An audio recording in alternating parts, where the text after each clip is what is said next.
Dia 15 de maio, você faz parte da família de Deus. Ao levar muitos filhos à glória, convinha que Deus, por causa de quem e por meio de quem tudo existe, tornasse perfeito mediante sofrimento o autor da salvação deles. Hebreus capítulo 2, versículo 10. Dar satisfação a Deus, vivendo para seu prazer, é o primeiro propósito de sua vida. Se você é tão importante para Deus e ele o considera valioso o suficiente para mantê-lo consigo por toda a eternidade, que maior relevância você poderia alcançar? Toda a Bíblia é a história de Deus formando uma família que irá amá-lo, honrá-lo e reinar com ele para sempre. Você e eu seremos parte dessa família. Deus é amor, por isso dá um imenso valor aos relacionamentos. A própria natureza de Deus é definida em relação aos relacionamentos. Ele identifica a si mesmo em termos familiares: Pai, Filho, Espírito Santo.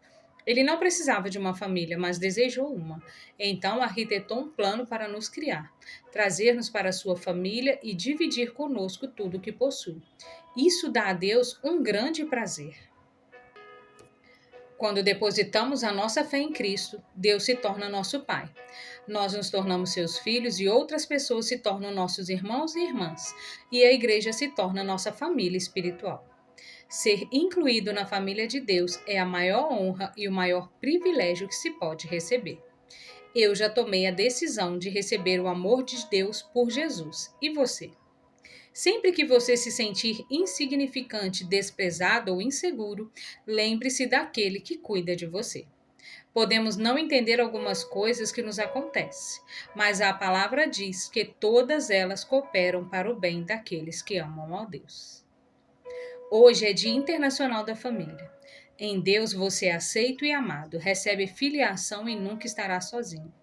Não existe família perfeita, mas a unidade é possível. Nunca se esqueça disso.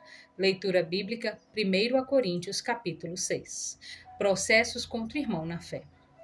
Quando algum de vocês tem uma queixa contra o irmão na fé, como se atreve a pedir justiça a juízes pagãos em vez de pedir ao povo de Deus que resolva o caso? Será que vocês não sabem que o povo de Deus julgará o mundo? Então, se vocês vão julgar o mundo, será que não são capazes de julgar essas coisas pequenas?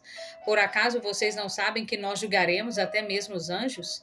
Muito mais então devemos julgar as coisas dessa vida. Portanto, se surgir alguma questão dessas, será que vocês vão procurar pessoas que são desprezadas na igreja para julgarem esses casos? Que vergonha! Será que entre vocês não existe alguém com bastante sabedoria para resolver uma questão entre irmãos? É claro que existe, mas o que acontece é que um irmão em Cristo leva ao tribunal a sua queixa contra outro irmão e deixa que juízes pagãos julguem o caso. Só o fato de existirem questões entre vocês já mostra que vocês estão falhando completamente. Não seria melhor aguentar a injustiça? Não seria melhor ficar com prejuízo?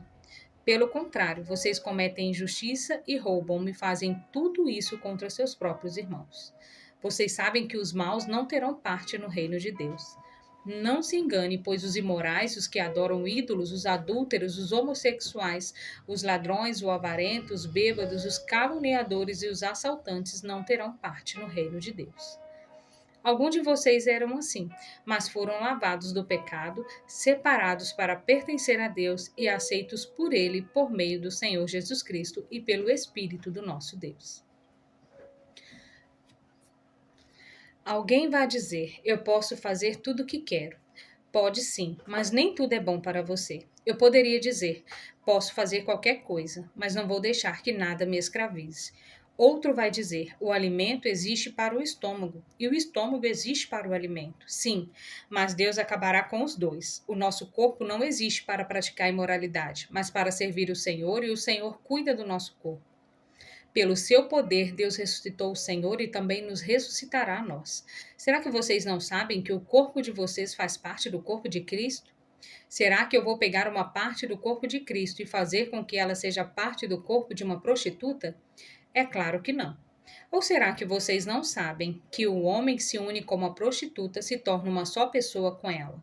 E as Escrituras Sagradas afirmam: os dois se tornam uma só pessoa. Porém, quem se une com o Senhor se torna espiritualmente uma só pessoa com Ele. Fujam da imoralidade sexual. Qualquer outro pecado que alguém comete não afeta o corpo, mas a pessoa que comete imoralidade sexual peca contra o seu próprio corpo.